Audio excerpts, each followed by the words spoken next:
وقلنا له إن الربا حرام وهو من الكبائر ولا يجوز لك أن تأكل الربا، فقال لهم: أنا أعلم أن الربا حرام وأن الله أنزل تحريمه في القرآن وإن السنة حرمت الربا، بس أنا هاكل الربا، مزاجي أكل الربا. هو ده السؤال الذي وجه لي.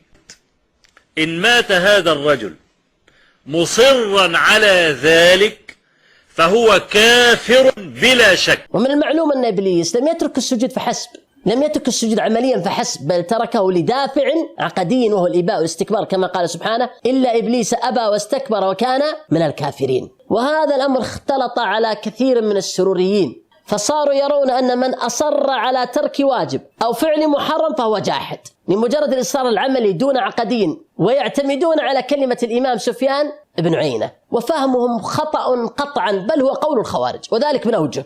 أولا، أن الإمام سفيان بن عيينة مثل بكفر إبليس، وكفر إبليس ليس أمرا عمليا فحسب، بل هو أمر عملي مقرون بعقدي وهو الإباء والاستكبار. ثانيا، أهل السنة لا يذكرون من المكفرات الإصرار على ترك واجب أو فعل محرم، ولو كان مكفر لذكروه، ودونكم كتب أهل السنة. ثالثا، ثبت عن ابن عباس عند ابن جرير في تفسيره وابن أبي حاتم في تفسيره وعند البيهقي في شعب الإيمان أنه قال: لا كبيرة مع الاستغفار ولا صغيرة مع الإصرار، فلم يجعل الإصرار مكفرا، ولو كان الإصرار مكفرا سواء في ترك واجب أو فعل محرم لما قال مثل هذا عبد الله بن عباس رضي الله عنه وأرضاه، إلى غير ذلك. فتفسير الجحود بهذا المعنى غلط كبير، ومن أعظم من زل في هذا سفر الحوالي في كتابه الخارجي، وهو كتابه ظاهرة الإرجاء، فدندن حول هذا وتأثر به كثيرون كأبي إسحاق الحويني، فكفر المصر على الربا وكرر هذا. بل من العجائب أنه كلما أعلن في موقعه توبة أبي إسحاق تراجع أبي إسحاق عن تكفير